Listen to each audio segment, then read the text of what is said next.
Nueva serie se va a llamar Moisés, un siervo del Señor. El mes pasado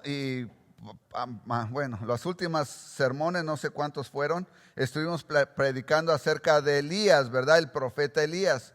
Ahora vamos a hablar acerca de Moisés y vamos a estudiar. Hoy va a ser la introducción que nos va a llevar a estudiar acerca de Moisés.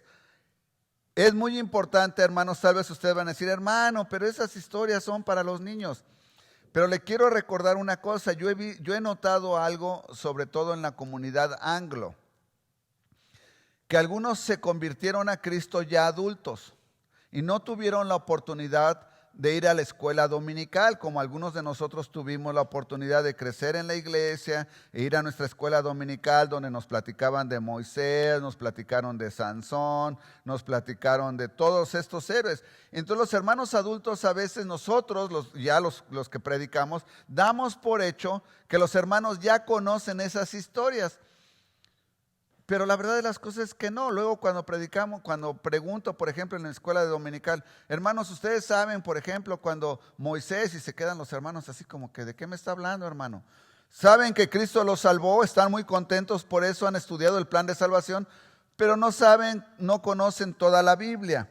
Es muy importante que nosotros conozcamos acerca de la Biblia y por eso he decidido tomar estos siguientes sermones, estos siguientes domingos. Tal vez van a ser varios porque la vida de Moisés es muy larga y tiene muchísima enseñanza y nos voy a tomar, tal vez nos va a llevar el resto del año, no sé, hasta que el Señor me indique, ¿verdad? Y cubramos toda la vida de Moisés. Voy a estar predicando acerca de Moisés. Es que el día de hoy es la introducción, vamos a entender qué es lo que estaba sucediendo en ese tiempo cuando Moisés sale a la luz y la historia de Moisés. Eso es lo que vamos a estudiar el día de hoy. Es que para recordar, vamos a volver a leer una vez más Éxodo 1, del 1 al 14. Ahora ya tienen sus Biblias. Todos tienen sus Biblias, abran ahí, porque aparte voy a usar otros versículos más adelante de Éxodo. Dice la palabra del Señor así: estos son los nombres de los hijos de Israel que entraron en Egipto con Jacob, cada uno entró con su familia: Rubén, Simeón, Leví, Judá, Isaacar, Zabulón, Benjamín, Dan, Neftalí, Gad y Aser. Y todas las personas que le nacieron a Jacob fueron 70, y José estaba en Egipto. Y murió José y todos sus hermanos y toda aquella generación, y los hijos de Israel fructificaron y se multiplicaron y fueron aumentados y fortalecidos en extremo, y se llenó de ellos la tierra. Entre tanto se levantó sobre Egipto un nuevo rey que no conocía a José, y dijo a su pueblo: he aquí, el pueblo de los hijos de Israel es mayor y más fuerte que nosotros. Ahora pues, seamos sabios para con él, para que no se multiplique y acontezca que viniendo guerra, él también se una a nuestros enemigos y pelee contra nosotros, y se vaya de la tierra.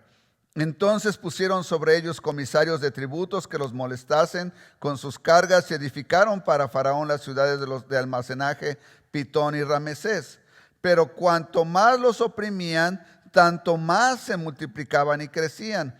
De manera que los egipcios temían a los hijos de Israel, y los egipcios hicieron servir a los hijos de Israel con dureza y amargaron su vida con dura servidumbre en hacer barro y ladrillo y en toda labor del campo y en todo su servicio, al cual los obligaron con rigor. Oremos, hermanos.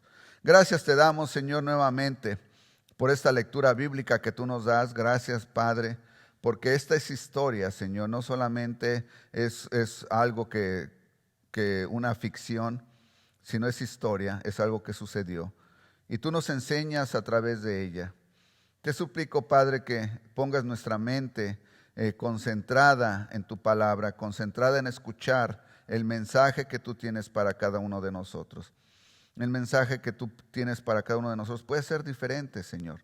Puede ser el mismo, pero puede ser que cada persona, cada mente escuche lo que tú quieres que ellos escuchen, que ellos lo apliquen a su vida al igual que yo. Y te suplico, Padre, que para que esto suceda, tú envíes a tu Espíritu Santo en este momento, que sea Él el quien lleve el mensaje al corazón y a la mente de mis hermanos aquí presentes. Utilízame a mí solamente como una herramienta, Señor. Quiero ser una herramienta útil en tus manos. Guíame, Padre, usa mi voz, usa mis ideas para honra y gloria tuya. Te lo pido en el bendito nombre de Cristo Jesús, Señor nuestro. Amén.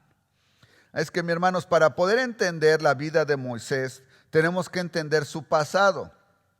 Cómo fue que Moisés empezó a liderar al pueblo de Israel. Y lo primero que nos tenemos que entender es cómo fue que el pueblo de Israel entró y cayó en cautiverio. Probablemente ustedes se acordarán acerca de la historia de José, el joven de la túnica de colores, ¿verdad? Que sus hermanos lo traicionaron, y cuando él fue a ver que si estaban bien allí en el campo, su papá lo mandó. Hemos estudiado 2 o 3 veces esta historia. Él fue un joven obediente y siempre le decía a su papá la mala fama de sus hermanos, que siempre andaban haciendo cosas inapropiadas, y él venía y le decía a su papá. Algunos pueden decir que era un chismoso, otros pueden decir que era informativo. La cosa es que su papá lo tenía por un joven recto, y algo que sí podemos ver es que era un joven obediente. Y cuando su papá lo mandó a ver a sus hermanos, que los fuera a visitar cuando andaban allá pastoreando a las ovejas, velos a ver y tráeme razón de ellos, cómo están. Ellos no lo querían porque su papá era preferido para su papá. Y él le había hecho a él una túnica especial. Lo toman, recuerden la historia. Unos lo quieren matar, otros dicen no, vamos a ponerlo en la cisterna. Otro dice no lo maten porque mi papá se va a poner muy triste. Y acaban vendiéndolo cuando el que lo estaba defendiendo no estaba ahí. Acaban vendiéndolo y el Señor se lo llevó a través de una serie de circunstancias muy difíciles, ¿verdad?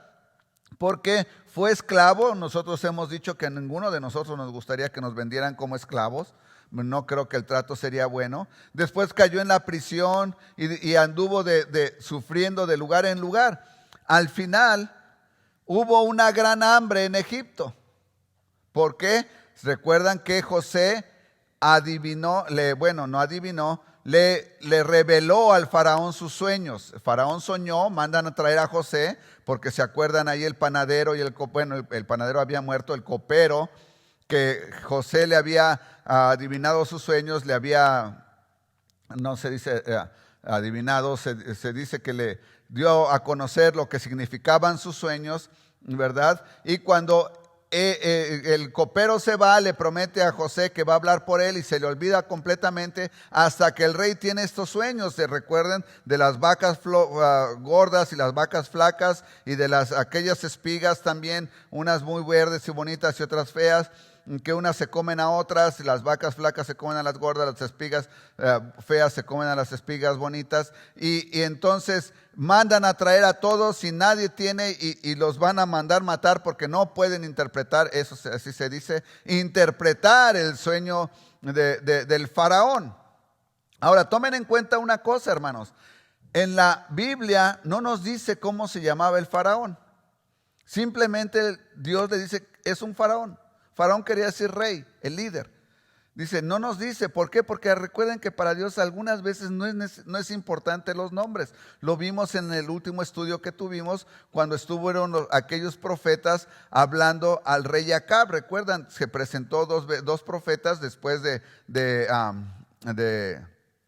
Elías. Se presentan dos profetas, uno primero que es el que le dice que va a ganar la batalla, y el siguiente cuando le dice que lo golpee y que le dice que así ha dicho Jehová para con él.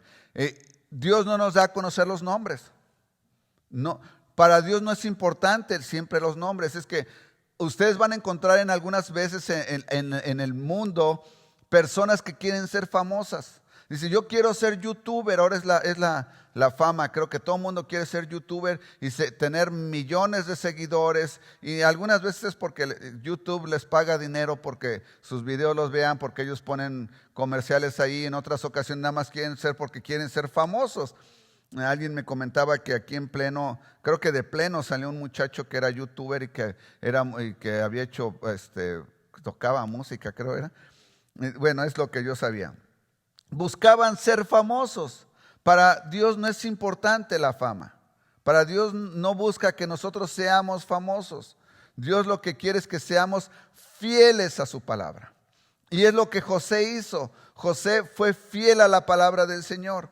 Y resulta que estando José preso, lo mandan llamar y le dice el faraón, bueno, si tú me han dicho que tú puedes interpretar los sueños, le dice José, sí, yo otra vez a través de mi Señor yo los puedo interpretar. Y le dice, soñé esto y soñé esto. Y entonces José le dice, esta es la interpretación de los sueños. Va a haber 7 años de buen tiempo en el que tú vas a poder cosechar y va a haber mucha abundancia, y 7 años de hambruna. Dice, pero si tú eres sabio y ahorras y guardas durante la abundancia, entonces cuando venga la hambruna, entonces tú vas a poder mantener a tu pueblo y vas a hacerte de muchas riquezas.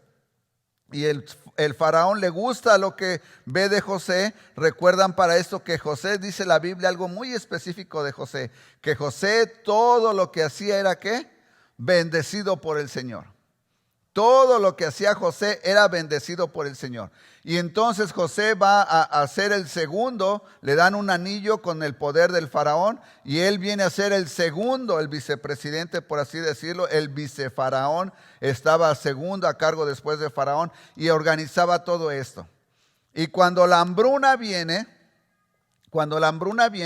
entonces sus hermanos son enviados por su papá a buscar comida. Le dice, he oído que en Egipto hay comida, ahora tomen dinero, vayan y busquen comida. Y cuando vienen, José los reconoce y entonces ahí viene aquello de que les dice, dejen a uno preso y vayan y traigan, hasta que finalmente se vuelve a unir con su papá. Llora José cuando les dice, ¿verdad? Los reconoce, y sus hermanos tienen mucho miedo.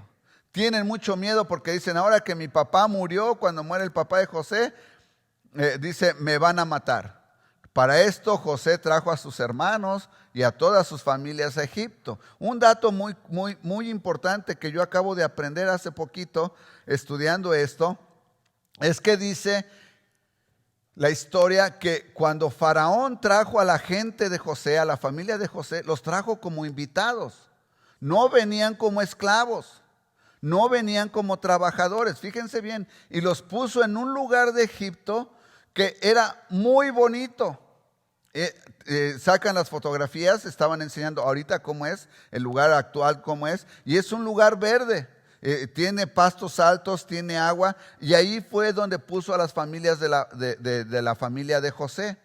Entonces ustedes imagínense, y luego les dijo, ok, dice, ustedes van a trabajar para mí. Les puso jornadas de 8 horas, les puso salarios. Estaban muy bien, venían como una familia invitados, como inmigrantes invitados. Entonces, cuando ellos estaban en Egipto, estaban pero muy bien. El faraón les permitió venir, José los empieza a alimentar. Y entonces dice José, ¿verdad? Cuando muere su papá, ellos piensan que los va a matar y les dice, no, dice, un dato importantísimo que vuelve a decir José, siempre como una persona justa, dice, ustedes intentaron lo que hicieron contra mí para mi mal. Mi hermano, ¿cuántas veces nosotros nos hemos encontrado en la vida personas que nos quieren hacer mal? Personas que nos ponen trampas. Personas que quieren que perdamos nuestro dinero, que tengamos un mal negocio. Personas que nos quieren hacer mal con la familia, que nos quieren hacer mal en el trabajo, que nos quieren hacer mal económicamente con las amistades. Pero fíjense bien lo que contesta José. Dice, ustedes lo pensaron para mal contra mí, pero Dios lo convirtió en bien para ellos mismos. Para ellos mismos. Todo lo que había sufrido José, sufrido José por ellos, fue para beneficio de ellos, hermanos. Fíjense qué curioso. Cómo obra Dios en la vida de cada persona. Ellos querían causarle mal a José, querían matarlo, querían no saber más de él. Sin embargo, Dios lo convirtió para bien de ¿quién? El sufrimiento de José fue para bien del pueblo de Israel. Sus hermanos, recuerden, Jacob es el papá de José. A Jacob Dios le cambió el nombre por Israel, y todos sus hermanos de José son los descendientes de Israel. Así es que Dios lo convirtió para bien. Ahora Dios está alimentando a la familia de José, a sus hermanos y a su papá a través de José. Después de que ellos le querían hacer un mal a José, Dios lo usó para rescatarlos. Recuerden, hermanos, que cuando usted esté pasando por una situación difícil, nosotros quisiéramos salir de esa situación difícil rápido. Quisiéramos que el Señor nos saque, pero siempre piense esto: Señor, si tú estás usando esto para que alguien te conozca, ayúdame a poder ser fuerte en esta prueba. Ayúdame a ser un instrumento útil para ti. Quiero ser un José. Quiero ser un José en esta vida. Vienen sus hermanos, llegan a Egipto, los empiezan a alimentar, los reciben como huéspedes, los tienen en un lugar muy bonito y empiezan a fructificarse. ¿Qué quiere decir? A reproducirse. Y empiezan a hacerse grandes. Hasta ahorita ellos siguen, hermanos, siguen como huéspedes. Siguen creciendo y creciendo y creciendo. Y llega el momento en que son tantos y el rey, el faraón que había traído a José, muere. Y entonces el nuevo faraón sube y desconoce completamente lo que José había hecho. Dice: yo ya no sé quién fue ese tal José, José ya había muerto. Yo no sé el trato que tenía con los hebreos, con los israelitas, yo no sé. Lo que sí sé es que son muchos. Y si nosotros nos dejamos, ellos nos van a superar. Y cuando vengan en guerra, es lo que acabamos de leer, cuando vengan en guerra, ellos se van a poner en contra de nosotros. Por cierto, vamos al versículo 1 de Éxodo 1 que acabamos de leer, versículo 2. Dice: ¿cuáles eran las tribus que estaban en Egipto, hermanos? Fíjense bien, recuerden, ¿cuántas tribus son las tribus de Israel? 12. Ok, vamos, alguien las vaya contando, las voy a ir leyendo. Rubén, 1, Simeón, 2, Leví, 3, Judá, 4, Isaacar, 5, Zabulón, 6, Benjamín, 7, Dan, 8, Neftalí, 9, Gad, 10 y Aser, 11. ¿Dónde está la 12ª tribu? Ah, muy bien, hermana, la tribu de José. ¿Son cuántas tribus entonces? 12 tribus. De ahí es donde, ahora sí, ustedes ya conocen la historia. Ya saben cómo llegó el pueblo de Israel a Egipto, ¿verdad? Llegaron, ¿por qué? ¿Por qué llegaron? Porque tenían hambre. Después, ¿cómo fue que se convirtieron en esclavos? Se convirtieron en esclavos porque ya eran muchos y primero llegaron de huéspedes, pero después el nuevo faraón los convirtió en esclavos. Ahora ya sabemos de dónde vienen. Jacob tuvo 12 hijos. De esos 12 hijos se hicieron las 12 tribus de Israel, llegaron a Egipto, estuvieron presos, estuvieron como huéspedes y luego un nuevo faraón llegó y se convirtieron ahora ¿en qué? En esclavos. ¿Por qué? Por temor a Israel. Qué bonita historia, ahora sí ya lo entendemos mejor, ¿verdad? Ya lo vimos más práctico, ¿cómo es? Ellos están en este lugar, Faraón les empieza a temer y es en la parte en que nos encontramos en Éxodo 1. Por cierto, déjeme aclararle que el libro de Éxodo significa salida. Eso significa la palabra Éxodo. Éxodo significa salida. Nos habla acerca precisamente de la salida del pueblo de Israel de Egipto. Dice, ¿verdad? Dice que y murió José y todos sus hermanos y toda aquella generación. Y ahora, ¿quiénes quedaron? Estoy en el versículo 6 de Éxodo 1:6. Murió José y todos sus hermanos y toda aquella generación. ¿Quiénes quedaron entonces, hermanos? Los hijos de los hijos, ¿verdad? O los hijos de los hijos de Jacob. Todos quedaron ahí. Ahora, y luego, ¿qué dice el versículo 8? Dice: entre tanto se levantó sobre Egipto un nuevo rey que no conocía a José y dijo a su pueblo: estos son problemas. Tenemos que hacer algo acerca de ellos. ¿Qué es lo que vamos a hacer acerca de ellos? Dice, pues los tenemos que controlar. Lo primero que vamos a hacer es demostrarle que nosotros tenemos el poder. ¿Cómo quiso demostrar que tenían el poder? Lo primero que hizo es, pónganles mano dura. Trátenlos con aflicción, ¿verdad? Vean ahí, dice, entonces pusieron sobre ellos, versículo 11, pusieron sobre ellos comisarios de tributos que los molestasen con sus cargas y edificaron para Faraón las ciudades de almacenaje Pitón y Ramesés. ¿Quién lo hizo? ya lo hicieron los israelitas, ya como siervos, ya como esclavos. Entonces les pusieron, ahora que si estás viviendo en nuestra tierra, tú tienes que hacer esto por nosotros y tienes que producir y vas a construir estas tareas. Los empezaron a esclavizar. Después de haber sido huéspedes, ¿ahora qué son? Esclavos, ¿verdad? Fíjense qué feo cómo cambia todo, hermanos. Esto se parece mucho a un dicho que tenemos nosotros en español, que dice que el arrimado, dice la visita, ¿cómo va? El muerto y el arrimado a los 3 días apesta. Así dice el dicho. ¿Qué quiere decir esto? Que cuando usted llega de visita a una casa y a lo mejor lo reciben el primer día bien contento. ¿Cómo estás, perenganito? Sea familia o sean amigos. Bienvenido. Y el primer día lo reciben a uno muy bonito y abrazos. El segundo día, bueno, qué bueno que estás aquí. El tercer día como que, ¡oh! Ya déjame mi espacio, ¿no? Ya veniste de visita, pues ya vete. Ya vete porque pues te estás comiendo mi comida. Bueno, los hispanos no tenemos mucho eso, los americanos sí. Yo tuve un compañero que, cómo le pesaba que tener visitas porque decía que les tenía que dar de comer de su comida, siempre decía. Es que les tengo que compartir de mi comida. Y yo, wow, no les des, no les ofrezcas, no. Pero bueno, le dice que a los 3 días apesta y a los 3 días pues ya se vuelve a empezar a hacer pesado la visita. ¿Por qué, hermanos? Porque la gente no puede hacer su vida rutinaria o porque económicamente se vuelven en una carga. Y eso algunos de nuestros jóvenes no lo entienden. Yo conocí el caso en que un adolescente se quiere ir de su casa y le dice, en la casa de mi amigo fulano, ahí su mamá dice que me recibe. Y le dice, pues sí, ¿por cuánto tiempo te van a recibir? No, ella dice que no me preocupe, que no tengo que trabajar ni nada, que nada más me vaya a vivir con ellos, sí. Dice, ¿por cuánto? ¿Cómo dice el dicho? ¿A los 3 días qué?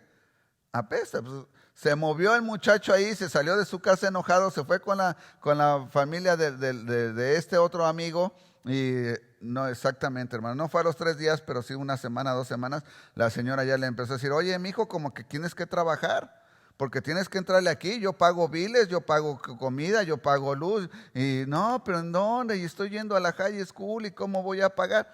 A los 3 días apesta. Igual los hebreos dijeron, mira, ya los egipcios ya los recibimos por mucho tiempo, ya los tenemos aquí, ahora van a ser nuestros esclavos. Y les empezaron a poner las cargas duras y hasta tuvieron que construir 2 ciudades donde almacenaban, ¿verdad?, los egipcios todos los bienes, según el versículo 11 de Éxodo 1. Y luego, pero Dios obra en una manera especial, hermanos. Fíjense bien, versículo 12. Por cuanto más los oprimían los egipcios, los hebreos crecían más. Qué curioso, hermano. Piénselo lógicamente. Fíjese bien, usted va al trabajo, usted y su esposa están esclavizados. Y los traen ahí construyendo tabiques o cortando en los campos, no sé qué tanto podrían haber hecho. ¿Usted cómo llegaba a su casa? ¿Contento y descansado? No, ¿verdad? Bien cansado y hambriento probablemente. La verdad, a lo mejor que la vida marital, sexualmente, no era tan grande, porque pues ¿quién tenía ganas?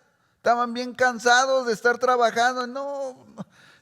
Pero dice que entre más los oprimían, más se multiplicaban. Qué curioso. La verdad, lógicamente es curioso, pero el Señor así lo diseñó, dice, pero cuantos más, versículo 12, tanto más se multiplicaban y crecían de manera que los egipcios temían a los hijos de Israel. Ya no nada más eran los líderes, hermanos. Ahora el pueblo de los egipcios le tenían miedo al pueblo de Israel. Están creciendo muchísimo. ¿Qué vamos a hacer? ¿Qué vamos a hacer? Por cierto, hermanos, quiero que sepan que esta es una de las cosas que ha estado en este mundo prácticamente desde siempre. Siempre ha habido grupos de personas que creen que los humanos nos estamos multiplicando tanto que ya no vamos a cambiar. Y siempre ponen fechas. Para el año 2000 y tantos... Para el año, por cierto, ¿ustedes sabían que la gente decía que para el año 2000 los carros ya iban a volar? ¿En serio? Y lo creían. No, es que para el 2000 van a volar los carros. Pues sí vuelan, pero por los terroristas. No se elevan, ¿verdad? Nada más explotan. no, siguen los carros sin volar. Yo pienso que estamos muy cerca. Acabo de ver un video, no sé si ustedes lo han visto. Acabo de ver un video de que estamos ya muy cerca de tener ese tipo de transporte, no de carros, vendría siendo un carro, pero vi un señor, es un señor y su hija, que hicieron ¿cómo les llaman esto? Un dron personal.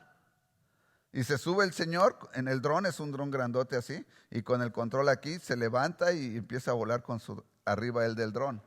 Como dron yo creo que sí pueden llegar a ese tiempo. Bueno, ¿verdad? Eso fue nada más un comentario extra aquí en la predicación, ¿verdad?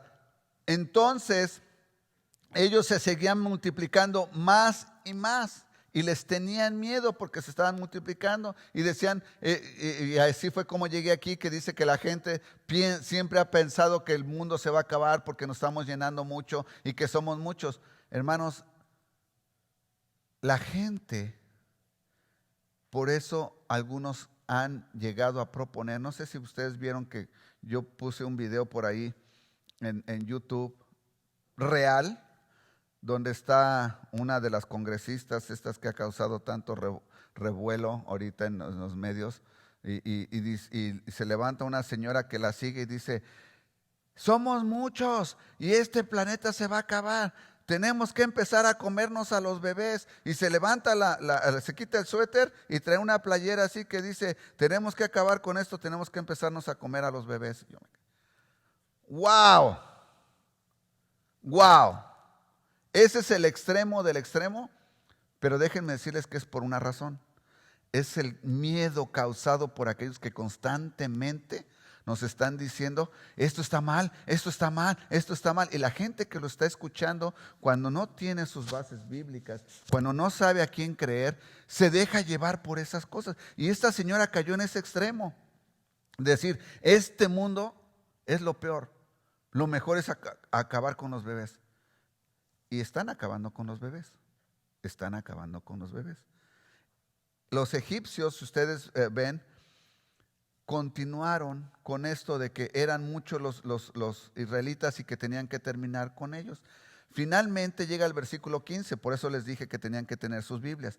Versículo 15 dice que el rey de Egipto mandó llamar a las parteras, Éxodo 1:15, que mandó llamar a las parteras y les dijo, acuérdense, las parteras no había doctores, las parteras eran las que ayudaban a las mamás a traer a los bebés a dar a luz. Y les dijo, y los nombres de las parteras eran Cifra y otra Fua. Y les dijo, versículo 16, cuando asistáis a las hebreas en sus partos y veáis el sexo, si es hijo, matadlo, y si es hija, entonces viva. ¡Wow! ¡Wow! ¿Cuál es la intención? Fíjense bien, es inteligente, no está bien, pero es inteligente. Bueno, si es hija, las hijas se pueden casar con los egipcios, pueden tener hijos, y los hijos ¿qué van a hacer? Pues a lo mejor mezcla, pero van a ser hijos de egipcios, van a crecer bajo la doctrina ¿de quién? De los egipcios. Pero si son varones, ¿con quién se van a casar los varones? ¿Se van a multiplicar quién? Los hebreos, los israelitas. Es que mejor no queremos niños.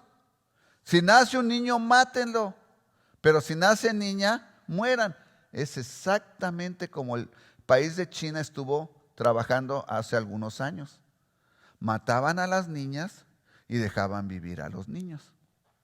¿Por qué? Porque los niños podían producir más varones chinos, las niñas no. Los niños eran fuertes y podían trabajar en el sistema comunista, las niñas no. Eso es algo muy importante. Dice, cuando nazcan los niños, dice, si es niño, si es hija, hijo, matadlo, y si es hija, entonces viva. Pero las parteras temieron a Dios y no hicieron como les mandó el rey de Egipto, sino que preservaron la vida de los niños, de ambos. Fíjense bien, muy importante, hermanos. Hoy en día nosotros estamos viviendo en una sociedad que constantemente están peleando porque se permita el aborto. Y legalmente en los Estados Unidos tiene mucho tiempo que ha estado permitido. Ahora, quiero que ustedes entiendan que aquí en los Estados Unidos actualmente no se está peleando solamente que se permita el aborto, porque el aborto ya es legal, se puede hacer. Ahora, no nada más quieren que el gobierno les diga, está bien, no te voy a meter a la cárcel si abortas y esto y tú, no te voy a meter a la cárcel. Pero te voy a dar dinero para que tú abortes. Yo voy a pagar del procedimiento de aborto. Y es algo que no debería de ser. Es algo que no debería de ser. El gobierno no debería de meterse en tratar de que los niños, de los bebés mueran. El gobierno debería de quedarse fuera. Pero sin embargo, así es la ley. Entonces, ahora la lucha es que el gobierno, por medio de nuestros impuestos, de todos los ciudadanos, les demos a esas personas que quieren abortar y les paguemos sus tratamientos de aborción. Eso es todo el chiste que ellos están peleando. Ellos no quieren pagar porque un procedimiento de aborto cuesta mucho dinero cuando tú lo pagas. Entonces, ellos quieren hacer esto. Estas mujeres, cuando reciben al bebé, cuando ven la maravilla de Dios. Ven esta criatura que se formó dentro de su mamá y es un ser completamente independiente de la mamá. Llora por sí mismo, respira por sí mismo, su corazón respira por sí mismo, la sangre, su propia sangre, es completamente, y reconocen que esta es creación de Dios, cosa que hoy en día no reconocemos, que los bebés son creación de Dios. Simplemente decimos, ¿sabes qué? El bebé es alguien que está en medio de mi vida y me estorba para que yo continúe viviendo la vida loca. Así es que mátalo, por favor, mátalo. Yo decido que lo mates. Y nadie me puede decir que no, eso es lo que hoy en día es. Y entonces lo matas, me sacan al bebé, lo matan, es un procedimiento horrible, hay videos de cómo es el procedimiento. Algunos ven cómo el bebé se sube hasta la parte de arriba cuando sabe que ya viene el instrumento ese con el que lo empiezan a arrancar las piernitas y los bracitos y todo. Y hay videos cómo sufren. Y entonces ya me quito del bebé, ya no tengo que vivir 9 meses embarazada y que mi cuerpo se distorsione y todo eso. Y puedo seguir viviendo la vida loca. Si me vuelvo a embarazar, pues vengo y que me lo saquen otra vez, al fin que no me cuesta nada y así varias veces. Eso es lo que están haciendo. Pero estas parteras dijeron, no, dice, esto es ir contra Dios. Nosotros no podemos hacer esto. Y eso es en el punto en que me voy a quedar hoy, hermanos. Nosotros tenemos que recapacitar en nuestra vida en qué momento nosotros debemos dejar de apoyar ciertos movimientos. Olvídese ustedes si usted es demócrata, si usted es republicano. Simple y sencillamente un cristiano siempre debe de buscar los valores bíblicos que sean ejercidos en la política. Los valores bíblicos deben de ser protegidos en la política. Y quiero que sepan que esa es una de las cosas por las cuales muchos cristianos apoyan a este presidente. No estoy diciendo que el presidente sea cristiano, no. Ni estoy diciendo que tenga una buena moral y que haya vivido dignamente, no. Pero él ha estado defendiendo como estas parteras los propósitos cristianos. Y es por eso que muchos cristianos están en favor de este presidente. Nosotros siempre debemos buscar los valores bíblicos como las parteras. Si usted en su vida está haciendo o apoyando algo que va en contra de Dios, yo le digo, deténgase, porque nunca va usted a prosperar en contra de Dios. Siempre Dios va a salir vencedor, siempre. No hay un solo momento en la historia, ni uno solo, en la que los humanos, ni Satanás, ni nadie haya vencido a Dios. La prueba más ferviente que tenemos es cuando Jesucristo venció a la muerte, venció y resucitó. Nadie lo pudo retener. Lo invito a que usted recapacite en su vida y si usted quiere saber cómo puede ser un seguidor de Cristo, por favor, acérquese a mí, acérquese al hermano Eliseo, acérquese a alguien que le pueda decir desde la Biblia cómo Dios quiere que usted venga a ser su seguidor y sea alguien temeroso de Dios como lo fueron estas parteras que temieron a Dios y le perdonaron la vida a los niños. Oremos, hermanos. Gracias te damos, Señor, nuevamente por esta enseñanza de la historia del pueblo de Israel, cómo fue que llegaron a ser cautivos en Egipto, cómo fue que tú usaste a José, Señor, para alimentarlos y después cómo fue que este otro faraón los desconoció completamente. Pero Padre, qué hermoso ver a estas parteras que reconocieron, Señor, que tú eres todopoderoso y que la vida es creación tuya y que ellas no podían ir en contra de ti, Señor, y cambiar tus designios y matar a los bebés. Gracias te doy. Obra en nosotros, Señor, ese deseo de ser seguidores fieles tuyos y que podamos ser como estas parteras, buscar tu voluntad y agradarte. Te lo suplico en Cristo Jesús, Señor nuestro. Amén.